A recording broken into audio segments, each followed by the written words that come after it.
வணக்கம் spicy. Stephen ஒருத்தன் short ஃபிலிம்காக பொண்ணுங்கள audition எடுக்கிறான். அப்படி வர பொண்ணுங்கள கொலை பண்ண ஆரம்பிக்கிறான். இதை விசாரிக்க கொலையாளியை கண்டுபிடிக்க போலீஸ் அவனை தேடுறாங்க. கொலையாளி போலீஸ்கிட்ட சரண்டர் ஆகிறான் திடீர்னு. அவனை விசாரிக்க மைக்கேல்னு ஒரு ஆஃபீஸர் வராரு. கொலையாளி மைண்டை விசாரிக்க சீமானு ஒரு மனநல டாக்டர் வராங்க. கொலையாளி சின்ன வயசுலேயே அவங்க அம்மா அப்பாவால் ரொம்ப டார்ச்சர் அனுபவிச்சுட்டு இருக்கான். ஹீரோ வளர்ந்து சென்னையில் ஒரு ஜாப் கிடைக்குது. ஆனால் அவங்க அம்மா அவனை அந்த ஜாப்புக்கு விடலை. ஹீரோ அவங்க அம்மாவையும் அவங்க அப்பாவையும் கொலை பண்ணுறான். இதனால் இதுக்கப்புறம் கொலையாளி பொண்ணுங்களை கொலை பண்ண ஆரம்பிக்கிறான்.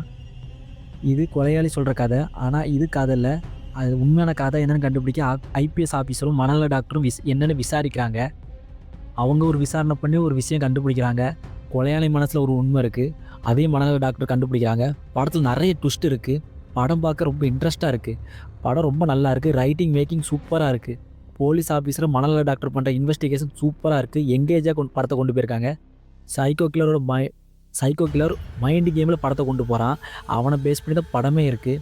அடுத்தடுத்து என்ன நடக்க போகுதுங்கிறது தான் படம். அந்த லெவலில் படத்தை கொண்டு போயிருக்காங்க. படத்தில் ட்விஸ்ட்டு ரிவீல் ஆகிற ஒவ்வொரு சீனும் சூப்பராக இருக்குது. கிளைமேக்ஸில் ஒரு ட்விஸ்ட் இருக்குது.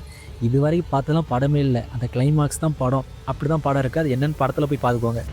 செம்ம படம். த்ரில்லர் ஜானர் லவ்வர்ஸ்க்கு இந்த படம் ரொம்ப சூப்பராக பிடிக்கும். புதுமுகங்கள் சின்ன சின்ன ஆக்டர்ஸ் வச்சு இந்த படத்தை எடுத்திருக்காங்க. ரொம்ப சூப்பர் படம், நல்ல படம். போய் பாருங்கள்.